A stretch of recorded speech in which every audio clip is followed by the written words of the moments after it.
So you generally want to perform fungus assays on animals that are presenting with suspect for a fungus infection. So things like skin lesions, especially if they are circular and maybe flaky.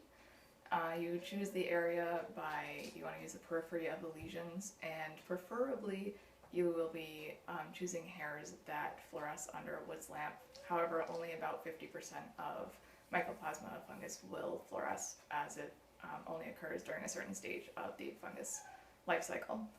There are a couple of ways to collect hairs. So you can use a toothbrush, in which case you are brushing the same way about 30 times and then pressing the hairs that you collect with the toothbrush into the fungal media. You can also cut off the bristles and put those directly into the media, or you can use sterile hemostats to pluck hair from around the lesion and then press it into the fungal media. And at that point you will press the specimen into the fungal media, and then you will want to check for color change about once a day for a while, and once there is color change you would want to stain to make sure that it is in fact a fungal infection and isn't just bacterial contamination or something else. So we are going to collect some hairs from Louie. So bringing an alcohol swab to clean the area first to prevent contamination.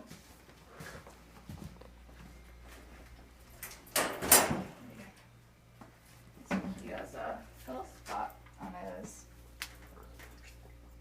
right shoulder. Good boy. Again, I'm going to pluck some hairs from an area. Okay, good boy. Stay. And then I am going to place that into the fungal media. You want to press it into there.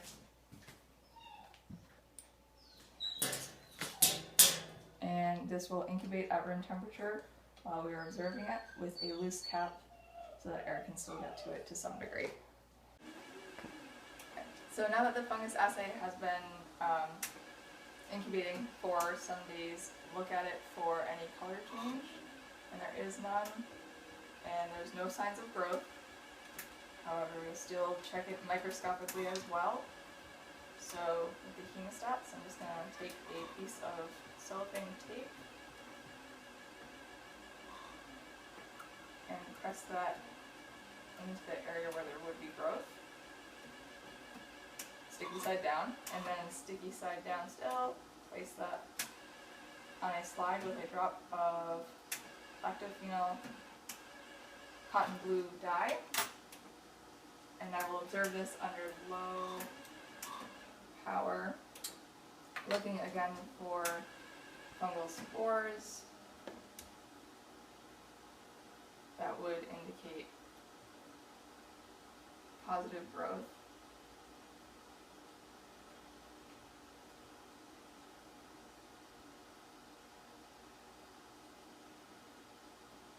So I am still not seeing any signs of growth.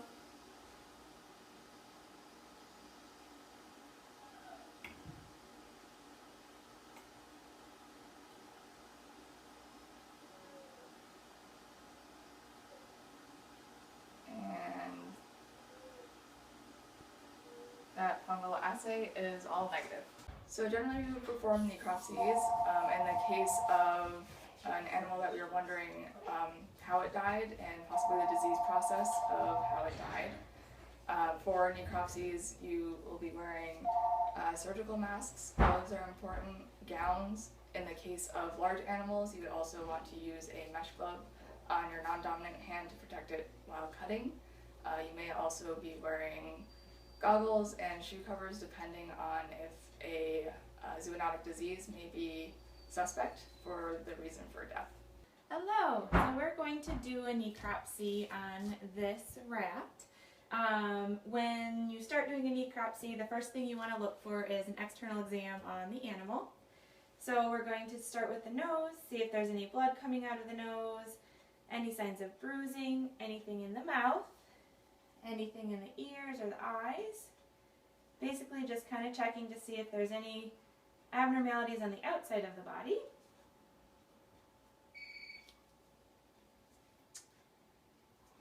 And there's nothing significant on this rat. So then you will start with the internal exam of the patient. You're going to want to examine the abdomen and the thorax of the patient. It's pretty easily accomplished by making an incision, by tenting the skin, just like you would with a surgical incision.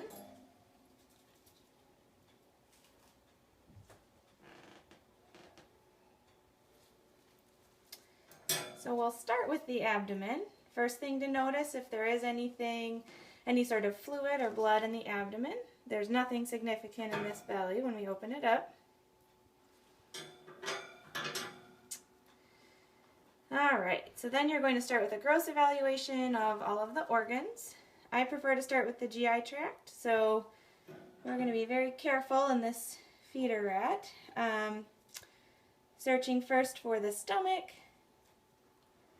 and then running everything through, being careful not to cause any leakage of the bowel. Other than some normal post-mortem changes, this bowel looks very unremarkable. After doing that, I like to look at the liver, evaluating for any masses, abnormalities, and then the genitourinary tract, looking at kidneys and any portions of the reproductive tract that you can see. There is some post-mortem bruising down at the caudal part of this animal, probably just from the blood pooling after he was deceased. Alright, so nothing significant there. Before we move on to the thorax, I'm going to get a couple of samples from the tissues here. So we can start with the liver. The biggest thing that we'd like to do is be very gentle with the tissues and not cause any crushing injury to them. So you can just take a little wedge out of the organs that you select. That is going to be a little portion of liver.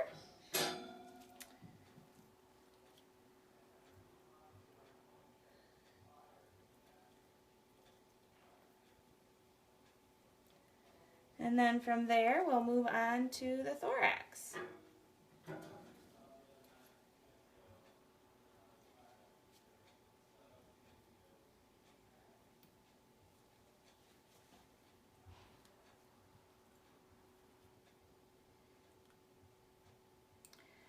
For a patient like this, the scalpel blade should be sufficient for getting through the rib cage. Alright. So we'll look into the chest. Typically on the downside of the chest, there will be some pooling within the lungs of the tissue, so you can find out which side the pet was on when it was deceased. Alright, so we've got heart here in the center, and then we've got lungs surrounding it. Given that this was a feeder rat, it is a little challenging to discern if these changes are old from being frozen or from anything that had happened to the rat before. Alright, and then lung tissue would be another easy sample to obtain. So these are the lungs here. And we can very gently grab a portion of those.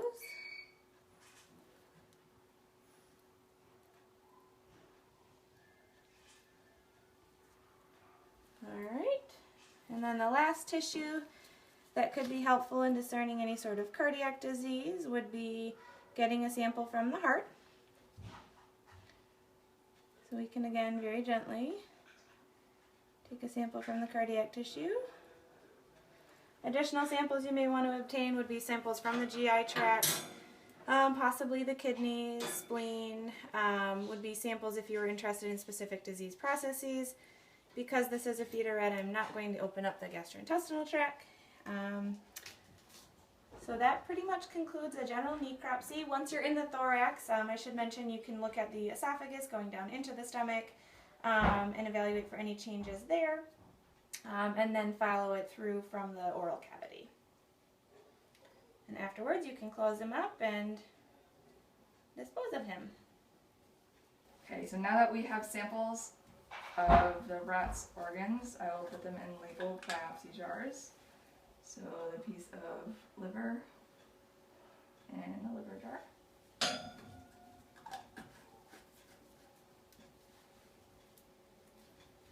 And the piece of lung.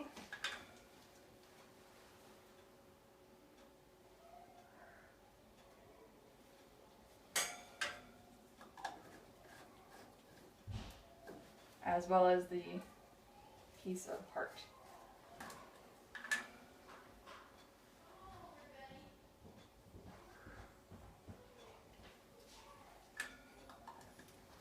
And now those are ready to go out for histopathologic examination. Alright, so for the vaginal cytology, we'll have Hazel standing, and I'm just going to rinse off the vulva area with some sterile saline. And that's just to prevent any external contaminants.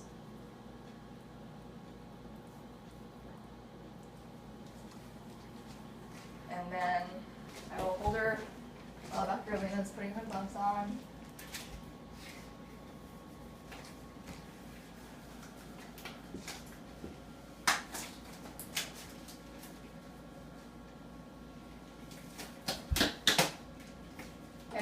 After rinsing, if the dog has a long tail, you will want to make sure that the tail does not fall back over the vulva, because I will contaminate it again.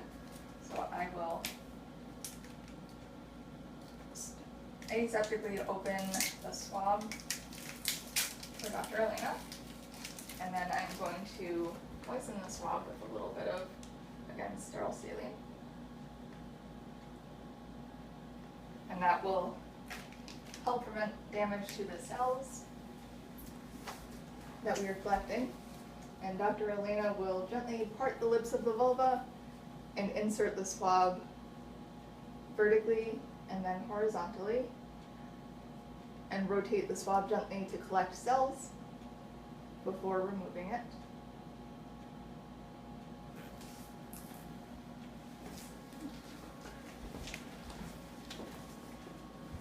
And then I will roll the swab onto the slide.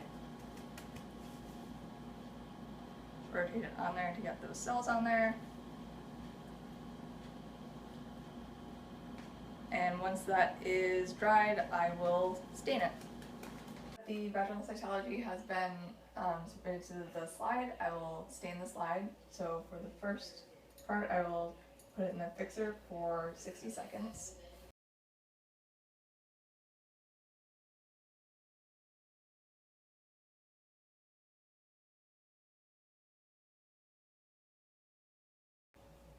And the next stain I will do for 30 seconds.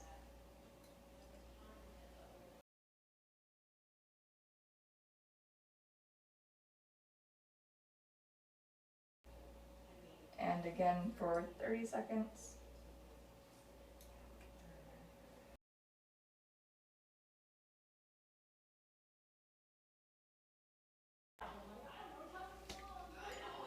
And then I will rinse the back of the slide with distilled water and air dry it. And after that, I will look at it under the microscope to see what stage of estrus Hazel is in.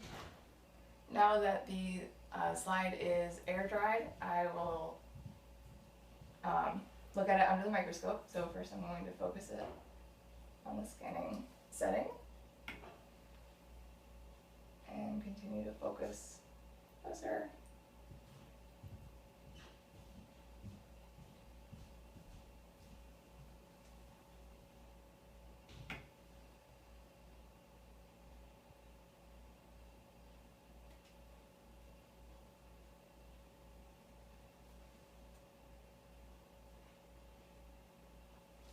I'm just going to add a drop of immersion oil in order to look at it under the high power.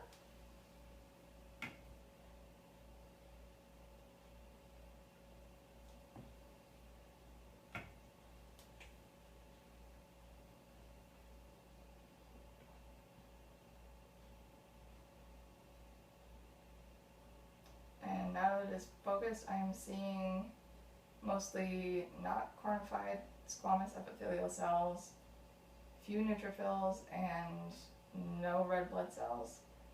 These findings are consistent with either metaestrus or anestrus.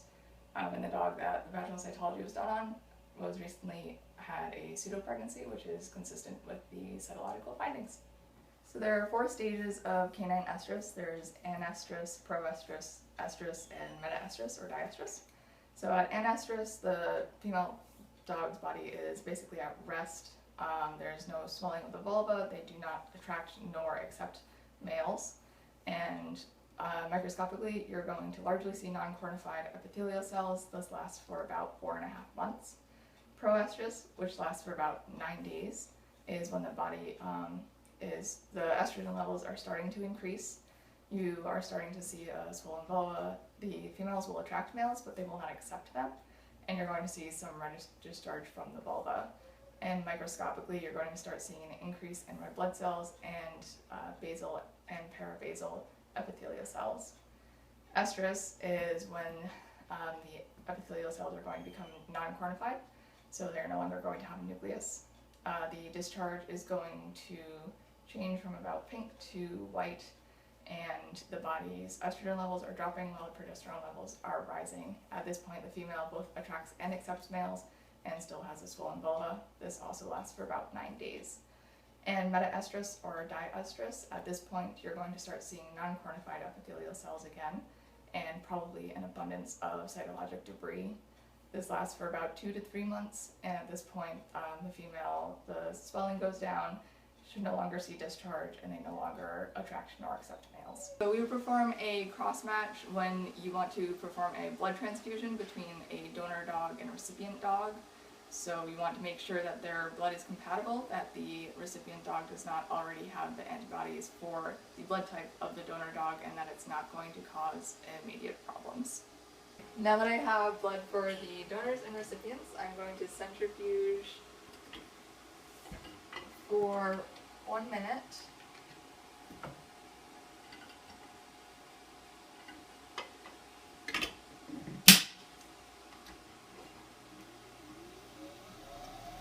Now that the blood has been centrifuged, I will remove the serum. This one's from a donor.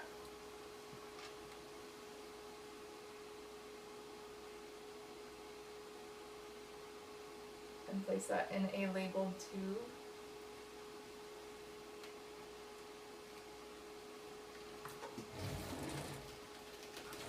And then again from the recipient, remove the serum.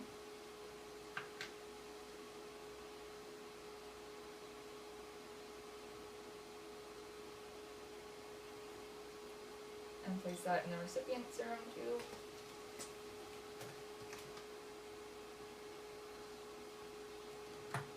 And now at this point, I will centrifuge the lavender top tubes. Make sure the centrifuge is balanced.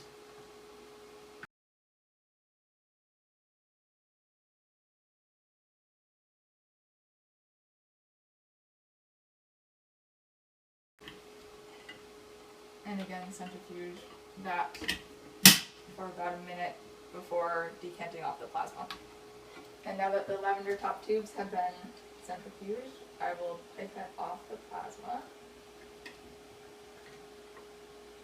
This one is my donor.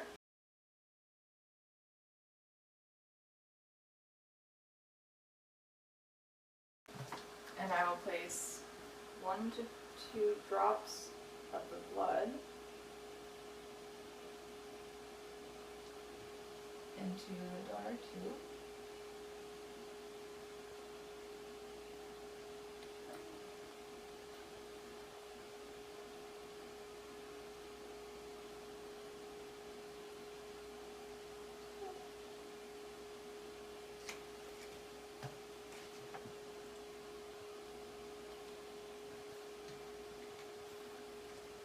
Doing the same for the recipient.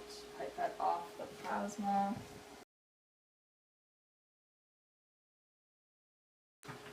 And place 1 to 2 drops of blood into the recipient tube.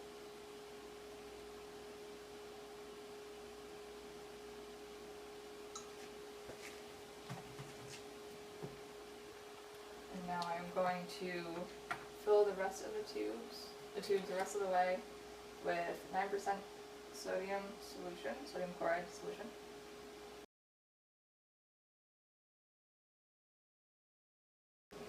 Just a little room for the cover.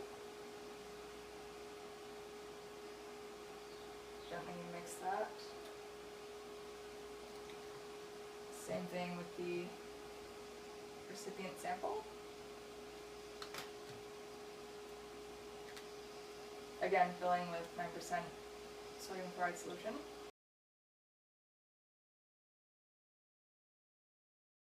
So this is the erythrocyte washing stage, and these will both be centrifuged for 1 minute, and I will repeat the process twice more before having washed erythrocytes to continue.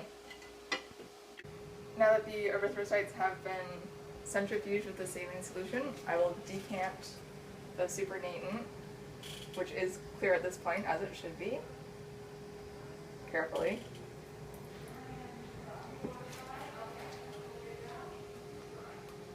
And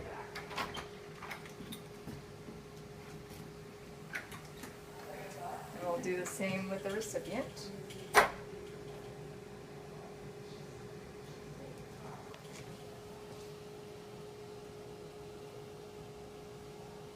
And then I'm going to draw up 0.2 of the recipient red blood cells, 0.02 mLs.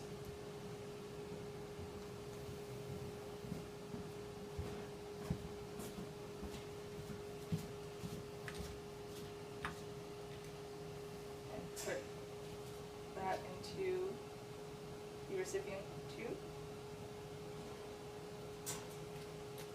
Then I will draw up 0.02 of the donor red blood cells.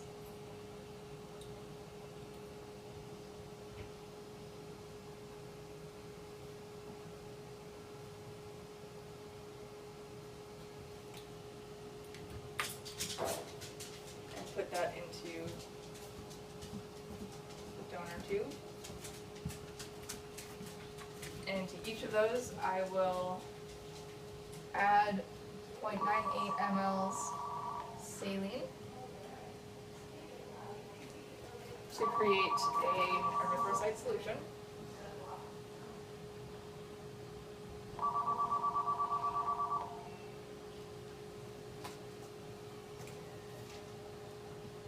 And now for the major cross match, I will add 2 drops of the recipient serum.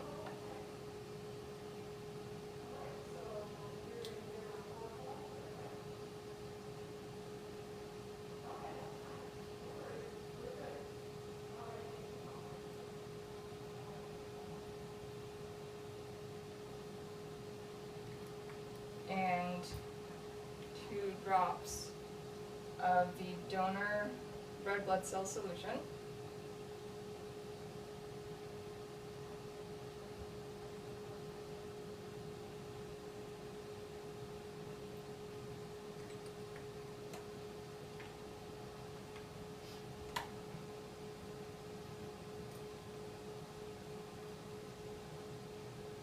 And for the minor cross match, it will be 2 drops of the donor serum.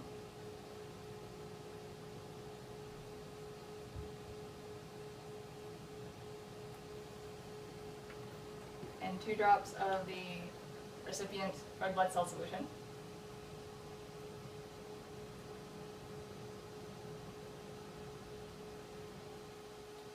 For the recipient control, we'll do 2 drops of the recipient serum.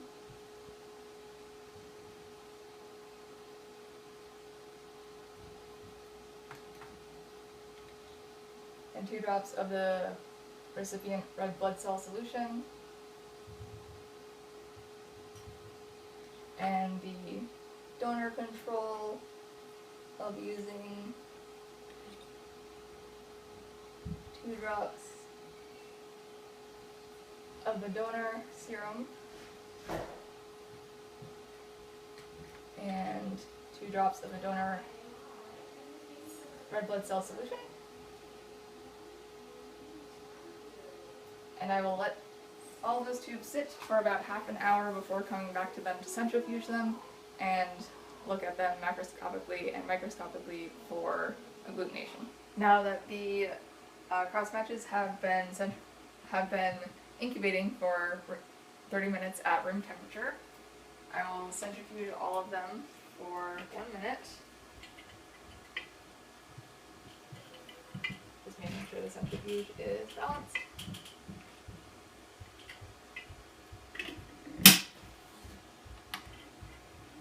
Okay, the cross matches have now been centrifuged, so I'm going to look at each of them and look at the supernatant for signs of agglutination, signs of hemolysis, which I do not see, and the recipient control, which is good.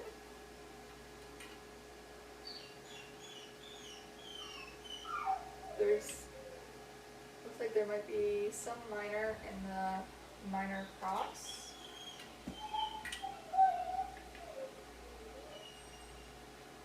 None in the donor control.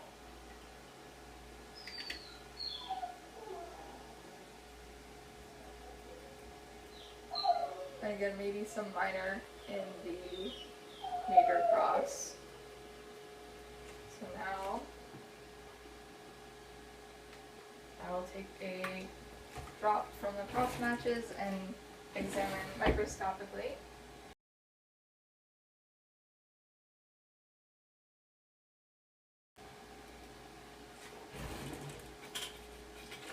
And I will examine this at low power with the condenser turned down to increase contrast.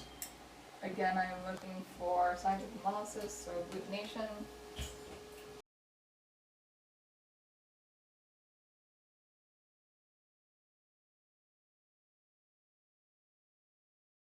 And microscopically, I am not seeing agglutination either. So I will examine each cross-match microscopically to look for any signs of hemolysis. Now I am viewing the minor cross-match microscopically. Again, not seeing signs of hemolysis.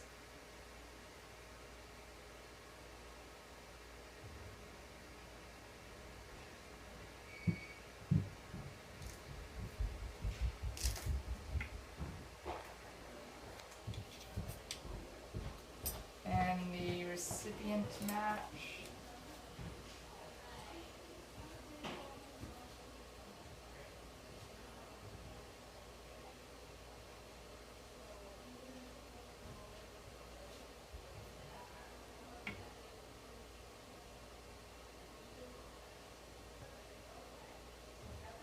No signs of hemolysis with this recipient control, which is good. If there are signs of hemolysis there, then we would want to redo the cross match. Something would have gone wrong. And should be the same with the donor cross match as well.